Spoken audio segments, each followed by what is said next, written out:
سلام مجدد. ادامه میدیم درسمون رو با بخش اکسپرسیون از boîte à outils unité 5. Brigitte et Gérard Perrin répondent à une annonce parue dans la revue Voyage. Ils veulent échanger leur appartement contre celui de Corinne et Antoine Rocher. Brigitte et Gérard Perrin répondent à une annonce parue dans la revue Voyage. Brigitte و Gérard Perrin جواب میدن به یک اعلامیه‌ای که در یک اطلاعیه در واقع روی پرس مطبوعات میشه، روزنامه یا مطبوعات، مجله voyage سفرها. Ils veulent échanger leur appartement contre celui de Corinne et Antoine Rocher. اونها میخوان که آپارتمانشون رو با کورین و آنتوان روشه عوض کنن. اشانژه، عوض کردن. وقتی که شما بخواین یه نامه بنویسید، اسم و فامیلتون رو این بالا می نویسید. بالا سمت چپ نامه میشه مشخصات شما. خب اول اسم و فامیلتون رو می نویسید، آدرستون رو می نویسید، شماره تماستون رو میذارید یا حتما بعد از آدرستون کد پستیتون رو همه رو میذارید، شهرتون همه رو میذارید و پایین ترش، یه ذره پایین تر سمت راست، به شخصی که شما میخواین نامه رو بفرستید هستش. حالا امروزه دیگه خیلی ها دیگه نامه کتبی نمی نویسن، ولی اگر که خواستید که یه نامه کتبی بنویسید برای جایی و فکسش کنید یا ضمیمه ایمیلتون بکنید، حتما به این صورت تنظیمش بکنید. شر مدام، شر مسیو، خانم عزیز، آقای عزیز. دقت کنید که شر برای خانم با او آخرش نوشته شده و برای آقا بدون او، ولی تلفظش یکیه. شر مدام، شر مسیو. Dans le numéro spécial vacances de voyage, vous proposez d'échanger pour le mois de juin votre appartement du Golfe Juan contre un logement dans la région parisienne.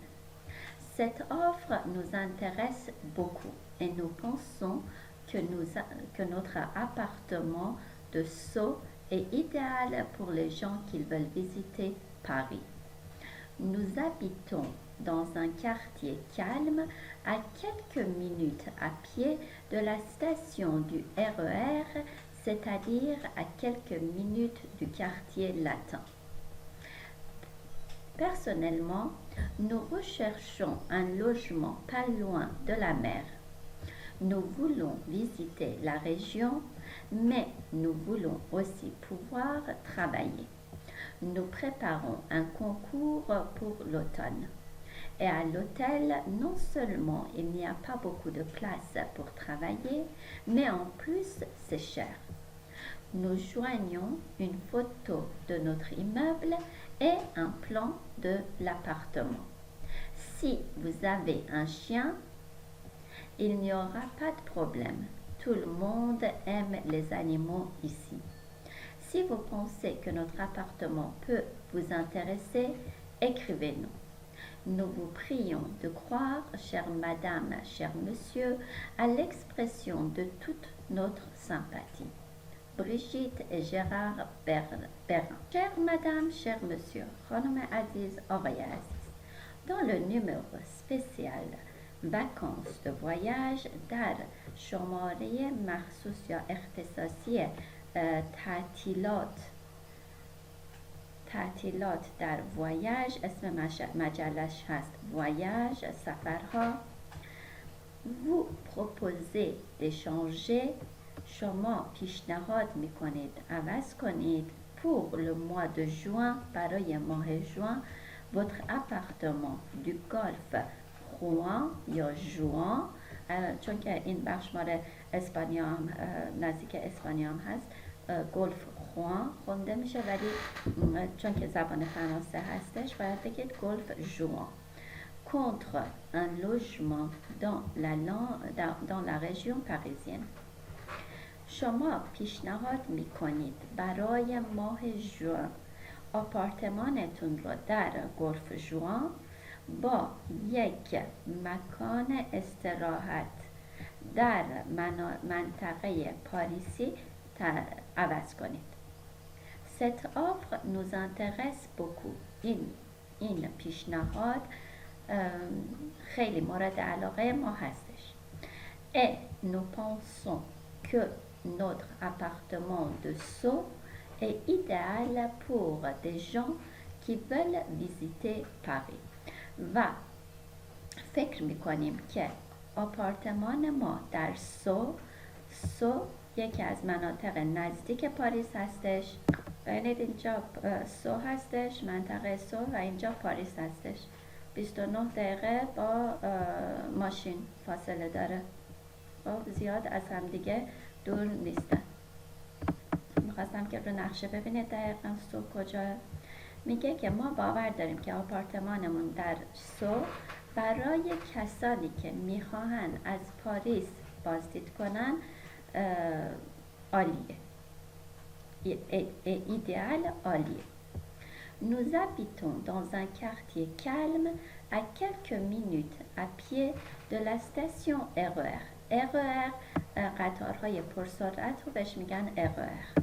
ما زندگی میکنیم در یک محله آروم در چند دقیقه‌ای پیاده از ایستگاه RER قطارهای پرسرعت. C'est-à-dire یعنی à quelques minutes du quartier latin، یعنی چند دقیقه‌ای محله لاتین ها.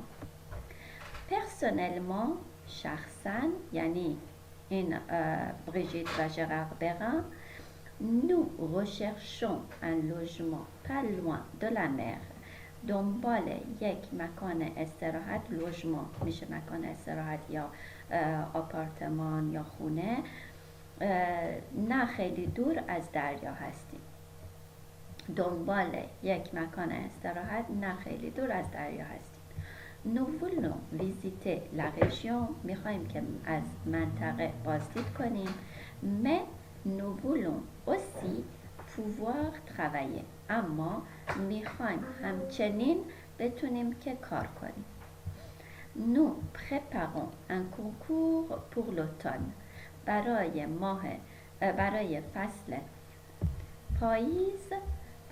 فصل پاییز یک کنکور یا مسابقه رو داریم آماده میکنیم. Et à l'hôtel و در هتل non seulement il n'y a pas beaucoup de place pour travailler، نه تنها جای زیادی برای کار کردن نیست، mais en plus اما در علاوه اون گرونه. Nous joignons une photo de notre immeuble et un plan de l'appartement. ضمیمه میکنیم یک عکس از ساختمونمون و یک نقشه از آپارتمانمون. Si vous avez un chien, il n'y a pas de problème. اگر که شما یه سگ دارید مشکلی نیست. Tout le monde aime bien les animaux ici. همه حیوانات رو اینجا دوست دارن. Si vous pensez que notre appartement peut vous intéresser, écrivez-nous. اگر فکر میکنید که آپارتمانمون مورد علاقتون میتونه باشه، peut vous intéresser میتونه مورد علاقه شما باشه، برامون بنویسید. Nous vous prions de croire, chère madame, cher monsieur, à l'expression de toute notre sympathie. اینو امضا کرده. چطوری تو انگلیسی یه جمله آخر نامتون هست looking forward to hearing from you، تو زبان فرانسه هم می نویسه که باور کنید ابرازهای همدردی ما رو. خب این مثلا ابراز همدردی ما رو، ولی این در واقع اینه که یه حالت احترامه. آخر نامه به حالت احترام مثلا باور کنید که ما با تمام مثلا صداقت این نامه رو براتون نوشتیم. Brigitte et Gérard Bérin. این هم از این متن اکسپرسیون. لطفاً توی این متن دقت کنید اولا که چیزهایی که براتون نوشته، مثلا اینایی که زیرش رو خط کشیده، c'est-à-dire یعنی، توی زبان فرانسه وقتی که میخواین بگید که مثلا من رفتم بالا یعنی از پله ها رفتم بالا، خب این c'est-à-dire اون یعنی توی زبان فارسیه. دوباره دقت کنید mais aussi، mais nous voulons aussi pouvoir travailler، اما میخوایم که همچنین بتونیم که کار کنیم. non seulement، نه تنها، mais en plus، اما به علاوه این دلیلی که قبلا آوردید یه دلیل دیگه هم میخواین بیارید. خب پس این اصطلاحات رو باید که توی این متن یادتون باشه. écrit، بخش کتبیتون. repérer les arguments des Bérin en faveur de leur appartement. پس نکات مثبتی که آپارتمان این آقا و خانم بران داره رو پیدا کنید. pourquoi ils ne veulent pas aller à l'hôtel، برای چی نمیخوان برن هتل. la formule de politesse à la fin de la lettre، این formule de politesse، به این میگن formule de politesse. nous vous prions de croire chère madame, cher monsieur, à l'expression de toute notre sympathie. این بهش میگن که فرمول دو پولیتس، امضای مؤدبانه آخر نامه. numéro 2 lesquels des mots soulignés permettent de dire la même chose de manière différente. میگه شماره 2 کدوم یکی از کلماتی که زیرش خط کشیده شده یک میتونه اصطلاحی رو به صورت متفاوت بیان کنه، یا همون کلمه رو dire la même chose، ببخشید، همون کلمه رو به صورت متفاوت بیان کنه. 2 ajouter des éléments، اضافه کنه